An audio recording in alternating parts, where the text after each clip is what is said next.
हमें जीवन में सत्संग को क्यों अपनाना चाहिए। सत्संग ही एक ऐसा सहारा है जो हमें भक्ति करने की प्रेरणा देता है और साधु संतों के साथ उनके प्रवचन सुनने का मौका मिलता है। जो भी सत्संग का अपने आप में सुनता है,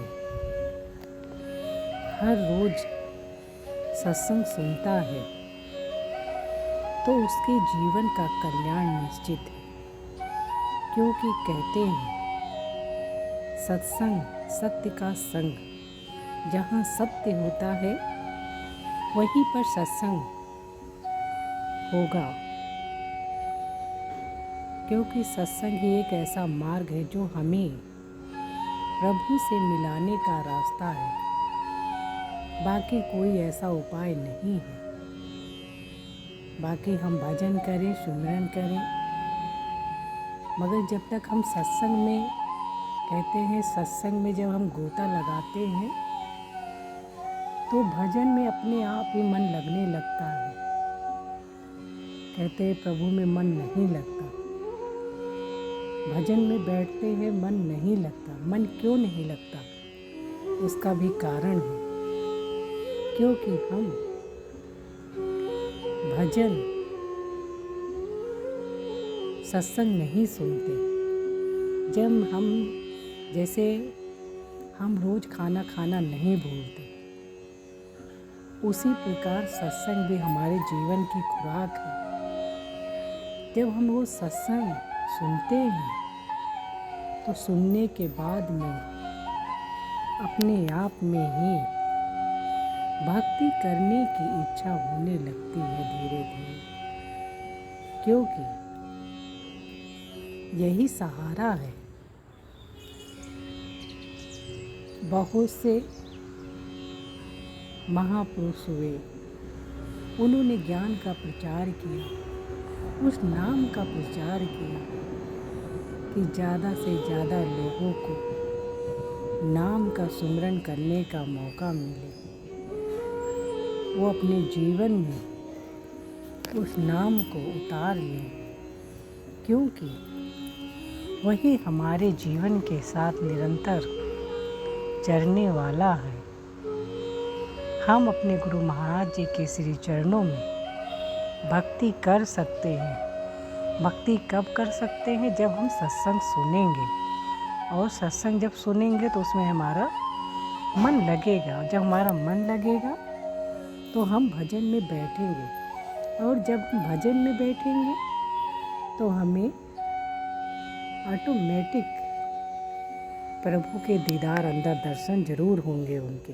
जब हम सच्चे मन से कोई भी चीज़ को करते हैं तो उसमें हमारे प्रभु की बहुत ही असीम कृपा होती है।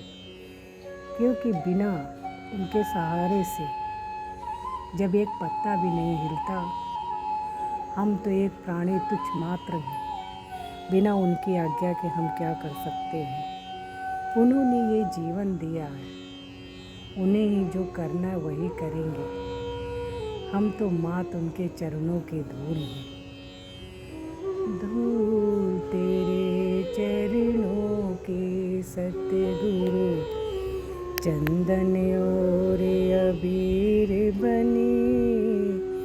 धूल तेरे चरणों के सतगुरु, धूल तेरे चरणों के सतगुरु, चंदन और अबीर बनी।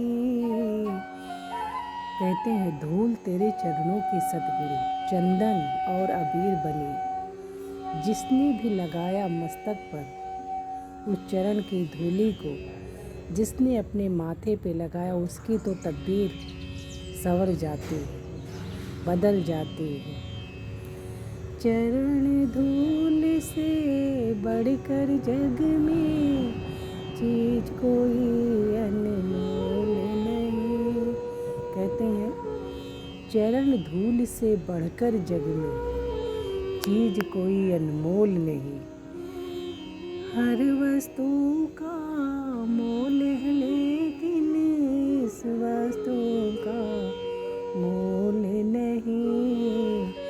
चरण धूल से इस जीवन में हो जाए कल्याण रे।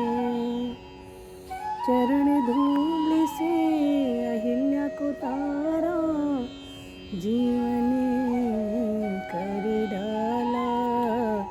धूल तेरे चरणों के सतगुरु चंदन और अबीर बनी। पत्थर की अहिल्या थी और जब प्रभु के चरण उस पत्थर पे पड़े तो उनके चरणों से वो एक नारी बन गई।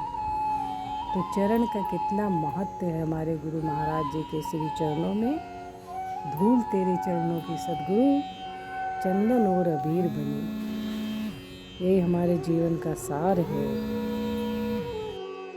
सत्संग की महिमा तब होती है जब हम अपने मन को उसमें आनंद लेने के लिए अपने मन को हम बनाए रखते हैं। इसमें भक्ति है, भाव है। हमें मन को केंद्रित रखने के लिए कुछ समय कुछ क्षण भूल जाना होता है और हमारा मन सत्संग में लगता है। वही सत्संग जीवन का सार है। हमको इसमें भाग लेना आवश्यक है ताकि हम रोज सत्संग सुने।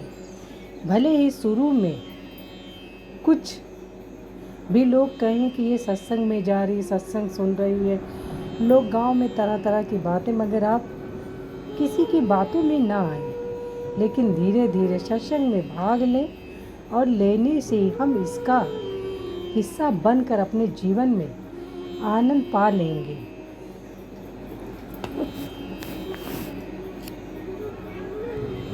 जब कभी हमारा मन बहुत परेशान होता है कि हम क्या करें, भगवान हमारे जीवन में बहुत सी कठिनाइयाँ आ रही हैं, हम इन्हें दूर कैसे करें। सत्संग मानसिक समस्याओं को दूर करता है। जब मन में काम क्रोध रूपी आंधी बढ़े तो सत्संग सुने, उससे हमारा मन शांत होता है और ज्ञान की रूपी दीपक जलने लगती है। जैसे से सत्संग औषधि का काम करती है। विद्वानों का मानना है सत्संग से विवेक जागृत होता है। विवेक से जागृत होने पर ही यह मन यह जाना जा सकता है कि क्या अच्छा है हमारे जीवन के लिए और क्या बुरा है, क्योंकि वही जीवन का उपदेश हमें सिखाता है कि सत्संग सुनना जीवन में एक महत्वपूर्ण काम करता है। जीवन जीने की कला को दर्शाता है कि हम अपने जीवन को कैसे जी सकते। घबराऊं मैं, मेरा तो नाता गुरुदेव से। क्यों घबराऊं मैं, मेरा तो नाता गुरुदेव से। मेरी जीवन गाड़ी, मेरी जीवन गाड़ी मेरे गुरुदेव चलाते हैं। क्यों घबराऊं मैं, मेरा तो नाता गुरुदेव से। क्यों घबराऊं मैं, जब जब मुझको पड़ती है दरकार, गुरुदेव हमेशा रहते तैयार। जब जब मुझको पड़ती है दरकार, हमेशा रहते हैं तैयार। गुरु ने मुझ पे बहुत किया उपकार,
के बादल जब जब मंडराते, गुरु का नाम लेते ही चट जाते। बाल भी बांका ना कर पाते, कभी दोबारा वो नजर नहीं आते। संकट से आने से पहले, संकट से आने से पहले वे आ जाते। क्यों घबराऊं मैं, मेरा तो नाता गुरुदेव से। मेरी ये जीवन गाड़ी मेरे गुरुदेव चलाते हैं, क्यों घबराऊं मैं।